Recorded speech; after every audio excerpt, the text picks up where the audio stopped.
Yeah. I'm resident of Collinwood for YouTube Joel Sands. I'm joined by my buddy Patrick McCray and my buddy Gordon Dymowski. We're here to continue our review of the show Archive, or the former show, I should say, Archive 81. Yes, to be clear, you can still watch this on Netflix. So if you want to go watch it, go watch it. And you can listen to the podcast on Amazon. I did share a link on Facebook. I tagged you guys in it.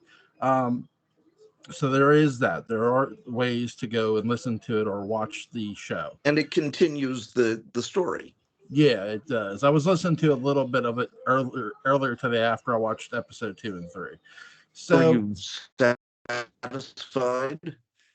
I didn't listen to a bunch. I only listened to a little bit because I didn't have a lot of time to listen to every bit of it.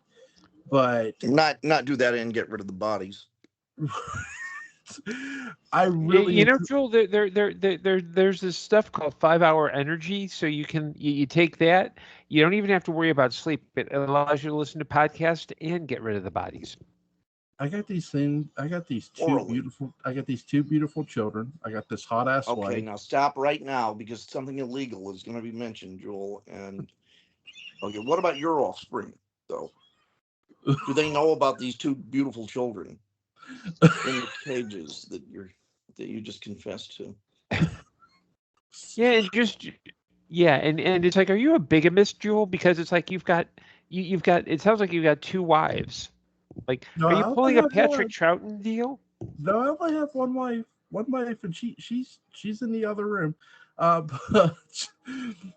so I was friends with the wife of the guy who created The Crow, and little did she know he was married to someone else the whole time.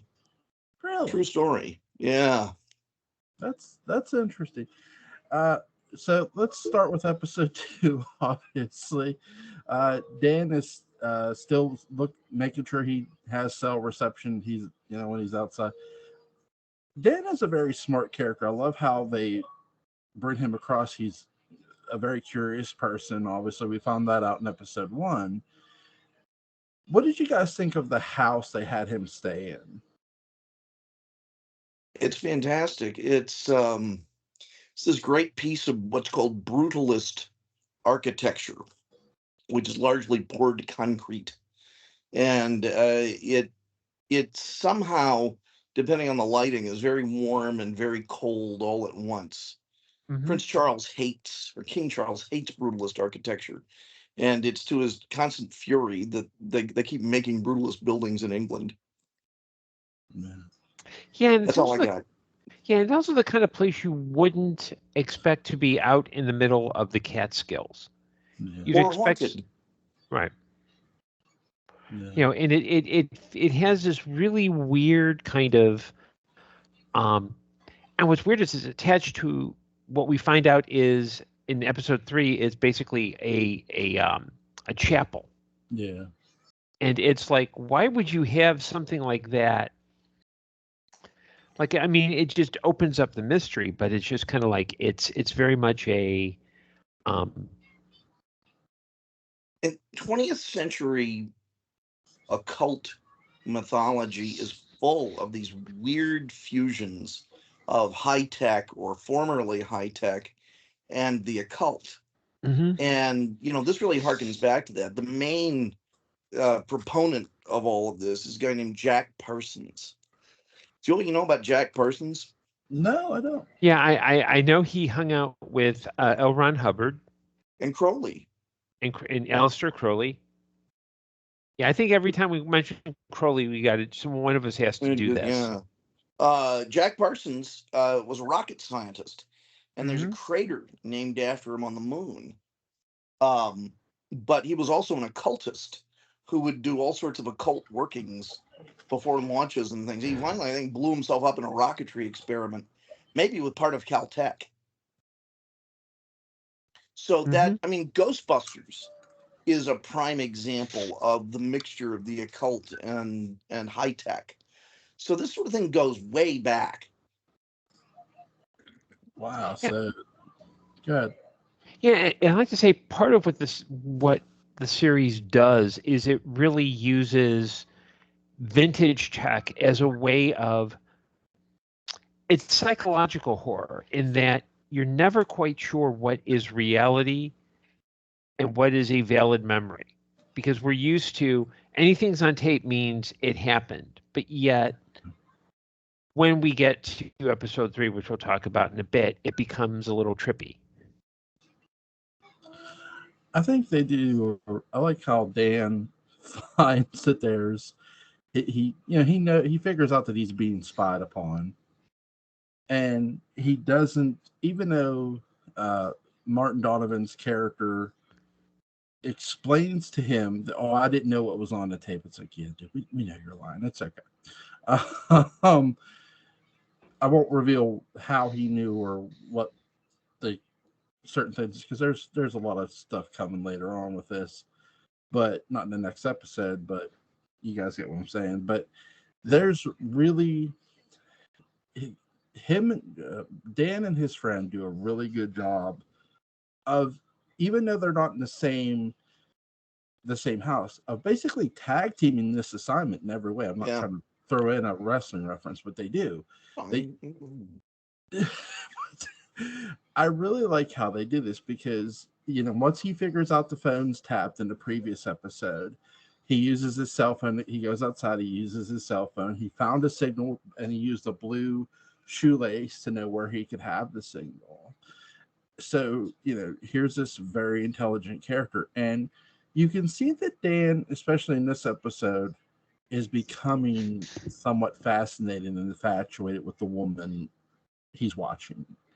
To me, in my opinion. What did you guys think of that? Oh, yeah, he's falling for her, definitely. Which has a wonderful romance to it. Whenever you're falling in love with someone from the past whose image kind of haunts you, I mean, that's what Somewhere in Time works so brilliantly. Yeah, and I think too, it's because they're kind of, Melody and Dan are kind of kindred spirits in a way. And I don't mean that in a spoiler way. It's like, because they're both people who are thrust in the middle of very unusual situations. And I think that's where that connection comes from. And they're both dealing with visuals. And Melody is recording the past and trying to give life to it. And in a way, Dan is doing the same thing. Yeah, in his present, like nesting dolls. Right. Yeah, in his present day time, he's trying to sort of revive this tape.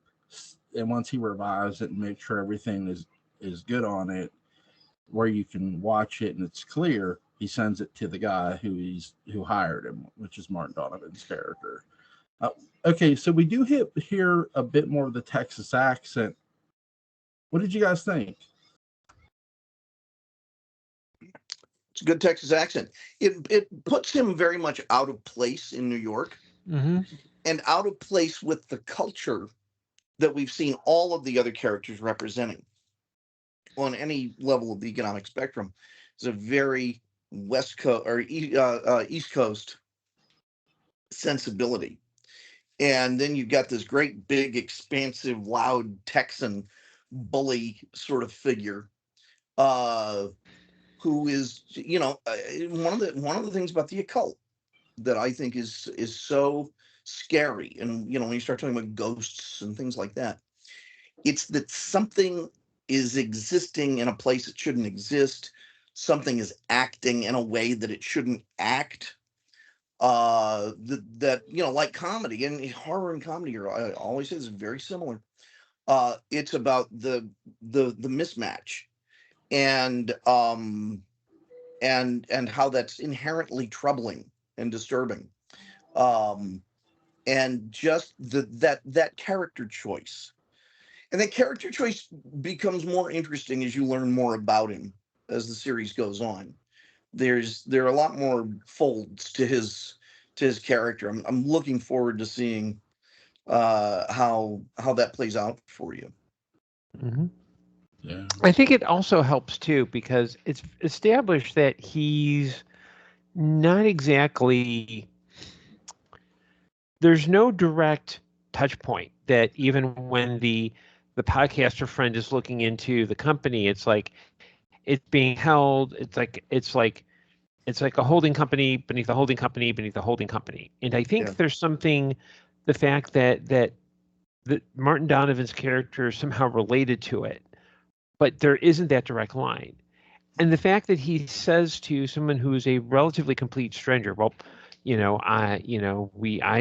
I argue that Jesus was a demon, and if he comes, he'll take over the world, which is not something you say in casual conversation. Okay, Jewel would say that because, he was talking about clowns before the podcast, but now, you get the sense that there's a lot more going on. Yeah, clowns and erotic sex positions. That was the verbiage I think we had. But yeah, go ahead. Sorry.